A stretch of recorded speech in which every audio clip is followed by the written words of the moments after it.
વલસાડના ભાગડાવાડા વિસ્તારમાં ઘરની બહાર રમી રહેલા 3 વર્ષીય બાળક પર શ્વાનનો હુમલો.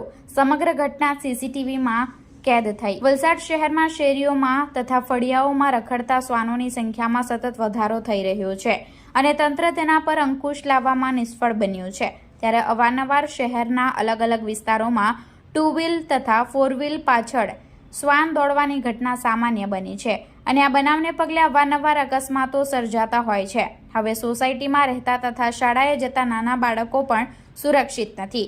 ત્યારે આજરોજ વલસાડના કોસંબા રોડ ઉપર ભાગડાવાડા વિસ્તારમાં બનેલી ઘટનામાં 3 વર્ષીય બાળક પોતાની ઘરની બહાર રમી રહ્યો હતો, જે દરમિયાન એક શ્વાન તેની નજીકથી પસાર થતા તેણે લાકડી વડે શ્વાનને ભગાડવા જતા શ્વાનને બાળકના મોઢાના ભાગે બચકા ભરી રસ્તા પર પટકી દેતા ભયભીત બાળકે બૂમાબૂમ કરી રડતા રડતા પોતાના ઘરે ભાગી છૂટ્યો હતો.